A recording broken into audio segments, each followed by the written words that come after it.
Monday. It's Monday again. Thank God it's Monday. TGIM. Oh, welcome to the Monday Morning Show. We are so glad to have you here for another week and another episode of our favorite show, the Monday Morning Show. The best show there is. The best show there is. I'm Noah. I'm Ashley. And we are here to tell you what's going on at Freedom Village. We are. So, what's going on? What's going on? Well, last week we talked about the famous hot dog fingers. The hot dog fingers. The weirdest hot dog fingers. Well, everyone might have seen this already, but that movie won big at the Oscars. It won so many Oscars. So many Oscars. Best Picture. And what movie was this for people who might not know about the hot dog fingers? Everything, Everywhere, All at Once. The film critics call it EEAOO. EEAO. Oh, wow. Yeah. Everything, Everywhere, All at Once is easier for me to remember. All at once. Was not a popular movie with the residents here. It was not a crowd pleaser here. But it was an Academy pleaser. It was. They won 10 Oscars total, I've got here. 10? Best Picture, Best Actress, Supporting Actor, Director, Screenplay, Editing, Supporting Actress, Original Score, and Costume Design. Oh my gosh. Which makes me actually really want to watch this movie, because how did something with hot dog fingers win all of these awards? I did do a little bit of a deep dive into like the psychology behind the movie and why it was so popular and why it did win so many Oscars. And it is a really interesting story. You just have to look past all of the absurdity. So it's supposed to sort of be the dichotomy of both of those things. Like, it's absurd but very heartfelt, and if you can ignore the hot dog fingers, it's a good Seems watch. like it deserves a chance, at least. Yes. And I did read that the Best Actress, she is the first Asian woman to win Best Actress ever. Oh, that's huge. That's a pretty exciting thing, and awesome. she was really good in the movie. So for as weird as it was, I do think it probably deserved it. All right, well, that's cool. So, yeah. This week is also the first day of spring. Oh, thank goodness. Yes. It is time for spring. It is. Does that mean it won't snow anymore? No. Oh. No, Wow. I can think of snowy tulip times that we've had. That's true. Let's hope that's not for this year. But it is officially spring. What's your favorite part? Oh, my favorite part of spring, I really like being able to comfortably run outside again. Like when I can go run in like a t-shirt and maybe even shorts if I'm feeling wild. So that's the most exciting like season change for me. No longer mittens and 3 layers and still being cold. So running comfortably. What's your favorite part? I'm looking forward to walks outside. So you bundle up in the winter to run. I don't go out. I stay inside. So I'm excited to take the baby out and the dogs and go for walks after work and in the evenings. And that'll be nice. And Maeve loves looking around at everything yes, already. She does. She'll love going for walks. Little baby likes winter walks, so she'll like summer ones for sure. Oh yeah. Spring, summer, all the things. We're looking forward to warm. We are. And sunshine. Yes. Oh, good. Well, I'm glad it's going to be spring. Do you have any other exciting news for us, Ashley? Any exciting news? I don't think so. Nothing exciting. No. I don't think I have any either. We've got an exciting week coming up. We do have an exciting week. Should we talk a little bit about our exciting should. week? All right. So this morning, Monday morning, we had our Waterfront Holland Initiative program to talk a little bit about what's going on with the new Holland waterfront and what they're planning on changing, and Holland City Manager Keith Van Beek was here. So if you didn't make it to that, we're hoping to show that at a later time, but hopefully you're up in the auditorium right now listening to it. Yes. And then this afternoon we have our final Oscar movie, which we already know this one's not a winner, but it's still a good movie. Yeah. So we're showing Triangle of Sadness today at 2 o'clock in the auditorium, which is about a couple of influencers who are invited to a luxury cruise ship with a group of out-of-touch wealthy people. And the situation gets a little bit wild when a brutal storm hits the ship. So that's our last Oscar movie at 2 o'clock this afternoon in the auditorium with popcorn, candy, and root beer. So nice. Head on up there this afternoon. And then tomorrow, Tuesday morning at 10 o'clock, we've got Breakfast with Bach in the auditorium.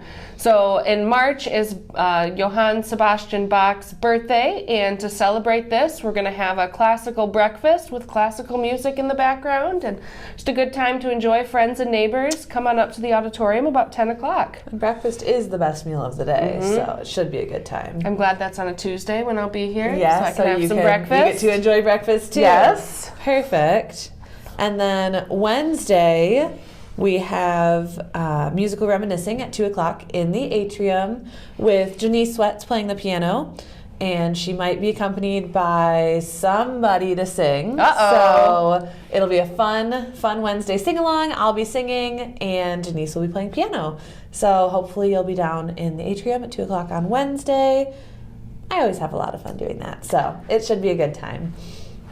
Thursday evening, we've got the Juke Joint Hand-Me-Downs coming to perform. You won't want to miss this one. They're a quintet, and they'll feature country and bluegrass instrumentation, 3-part harmonies, and surprising song choices, and they're sure to be a hit. They are. I've listened to quite a few of their songs, and they're just all kinds of fun. So it'll be a good evening. Well, let's give you a little preview here of what we've got in store. Here we go.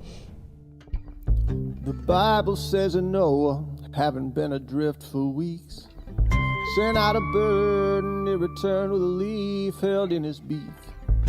Rainbow spanned the sky and led him to a mountain peak, and as he parked the ark he heard a voice like rolling thunder speak. Said Noah, all my people drag this world into the mud, paying me no heed and shedding one another's blood. So I had to wipe the table with that cataclysmic flood, but I ain't ever gonna drown the world again. No, I ain't ever gonna drown the world again. See, it ain't gonna be rain, but on the next judgment day, it ain't gonna be rain that washes it away. That looks great. Doesn't it? Oh, I might come back on Thursday night. You probably should. It'll be so much fun. It's going to be a party. And then Friday, we have some more music, slightly different. A little bit. We're taking a bus to the Grand Rapids Choir of Men and Boys concert that is in Grand Rapids. And this will be their Lenten and Easter Meditations concert. Their director, Scott Bosher, will be leading them. And the bus will leave at 5:30, and the cost is only $3 for the bus. So make sure you sign up on Touchdown if you'd like to go. And it's always a great concert. Everyone who goes says that they are just outstanding. So we've got a little clip of them here, so enjoy.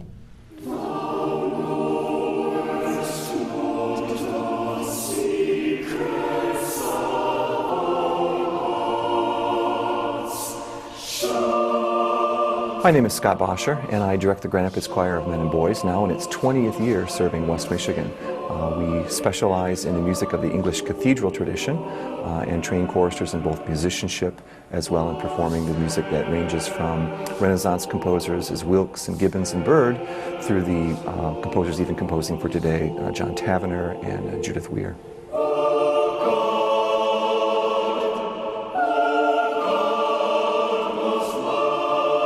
So many of our churches have abandoned this music because of the training that it takes, the musicianship that it takes, and gone to more popular contemporary styles.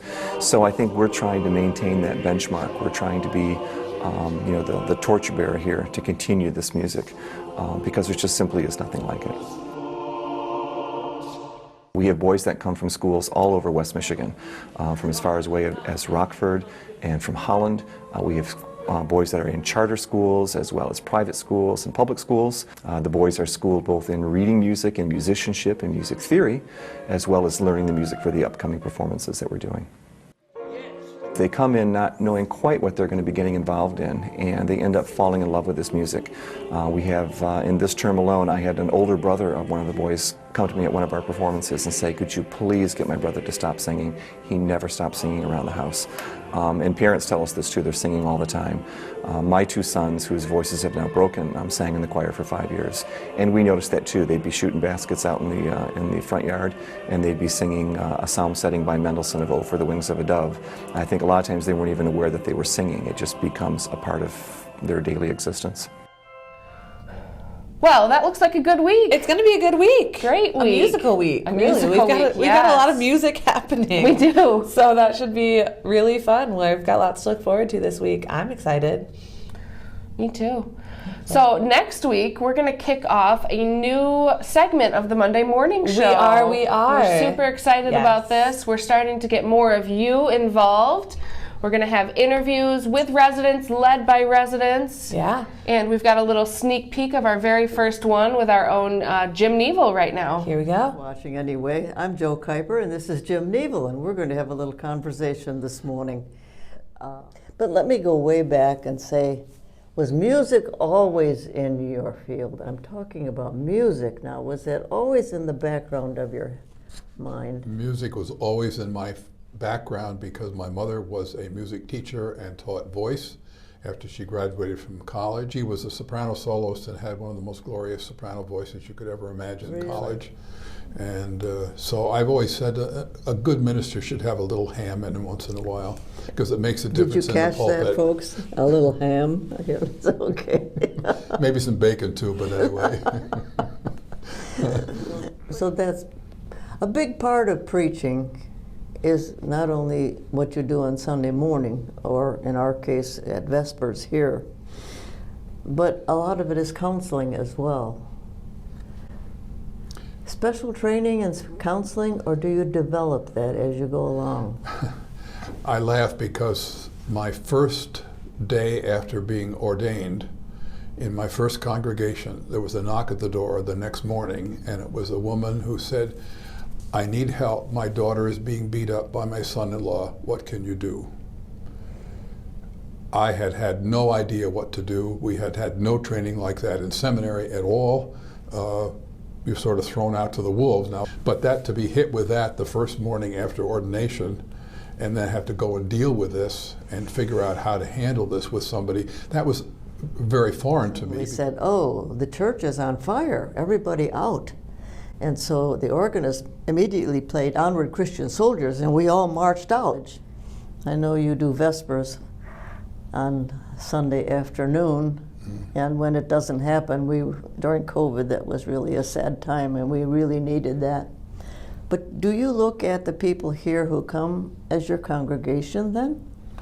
I do, because Vespers has become, for so many people, their church. But every Sunday afternoon is something very, very special to be part of this group here at Freedom Village. That. I heard a story that you had an uncle who got into broadcasting or advertising. My uncle, my mother's brother, was a professional singer in Chicago and sang in WLS in Chicago, and he was part of a quartet called the Northerners. And for those of us who are old enough will remember some of the soap operas that were on radio, and one was Jack Armstrong, the All-American Boy. Yes. And Jack Armstrong, every day you heard that 50-minute program, it started with a song. Have you tried Wheaties, the best breakfast food in the land? Well, that was Uncle Paul. And that was your uncle? That was my uncle? Uncle Paul, yes. So for me.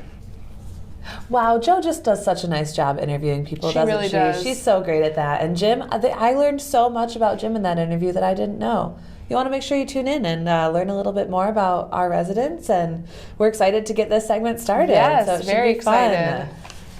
And we have another new segment to introduce to you guys that we are pretty stoked about. This one we are calling A Day in the Life. If you've ever wondered what people around here do when they're working, there's a lot of people that work here and a lot of great people that work here, but what do their jobs actually entail?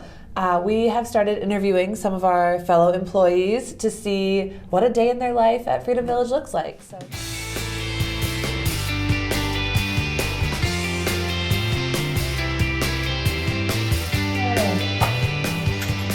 Good afternoon. Thank you for calling Freedom Village. This is Tammy. How can I help you?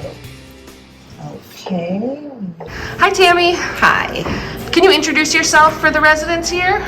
I am Tammy Van Hecken. I have been working here 25 years. I just started my 26th year last week. Oh, wow. Congratulations. That's a long time. Thank you. So what do you do at Freedom Village? I am a security guard and I work mostly third shift, although I do pick up a few other things. So we can see it's daylight right now, so I'm not here yes. at midnight interviewing you. No, you are not, or very early in Yes. the morning. And it's, we do just about everything on third shift, so. Yeah, can you tell us a little bit what a typical third shift, front desk shift looks like? We do check in and out of where residents are coming home from vacation or going off on vacation.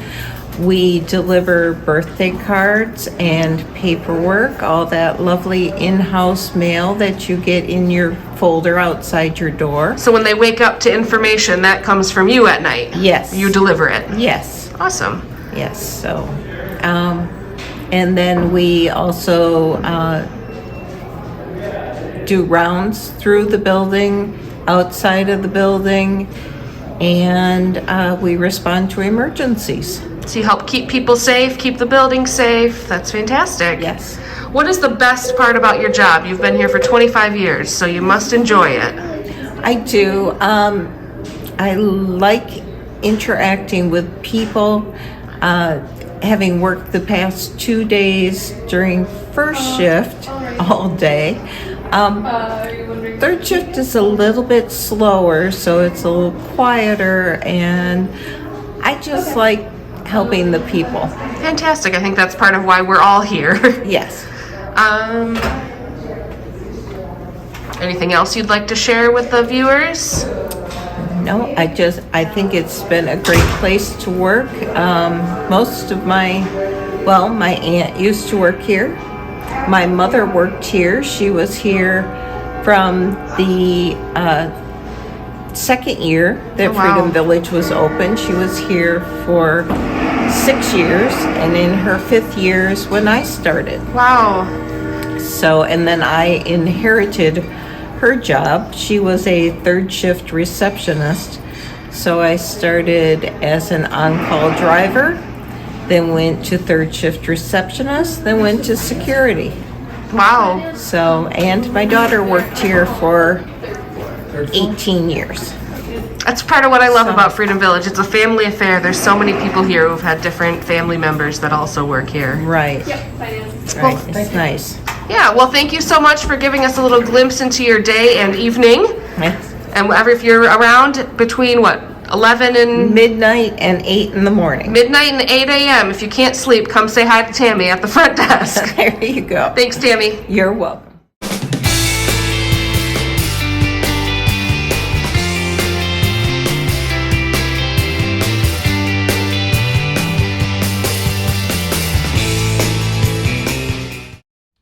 So Ashley, Noah, I have a question for you. what's that? You might consider it a little bit of a nonsensical question. Nonsense, you? Nah, I know. It's quite a surprise coming from me.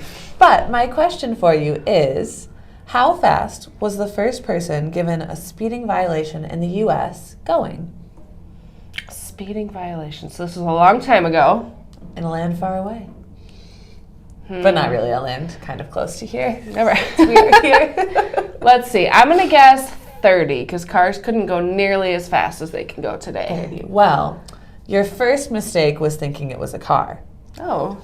It was actually a bike in New York City who was clocked going 12 miles per hour when the speed limit was 8. And they were therefore given a speeding violation. The very first one that's known of in the U.S. Wow. Isn't that crazy? It is. I didn't know there were speed limits for bicycles. Well, you can get a speeding ticket on Mackinac Island on a bicycle as well. What's the speed limit up there? Oh, do you know? I can't remember. Okay. But I know you can go too fast, or like reckless driving, you can get in trouble for that as well. So there are rules on bicycles and laws that you have to follow. Yep.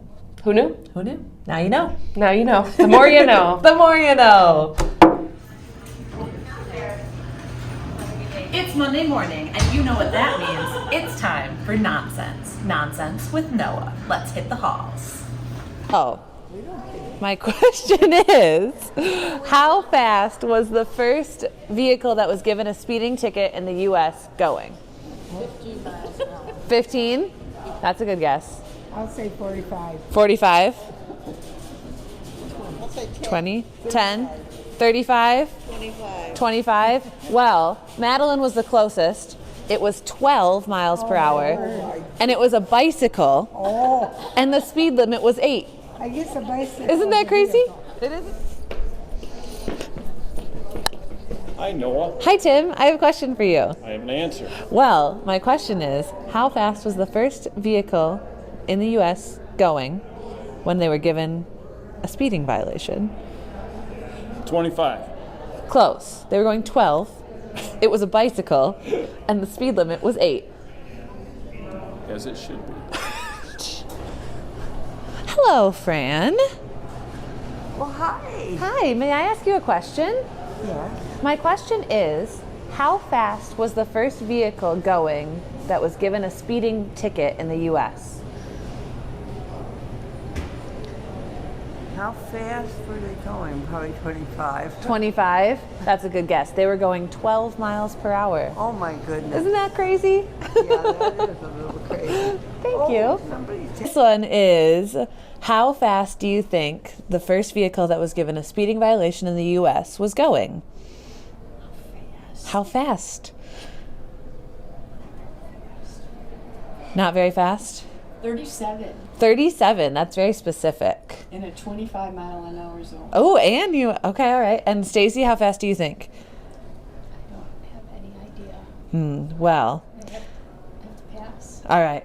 So the first vehicle was a bike that was going 12 miles per hour in an 8 mile per hour speed limit. Isn't that silly?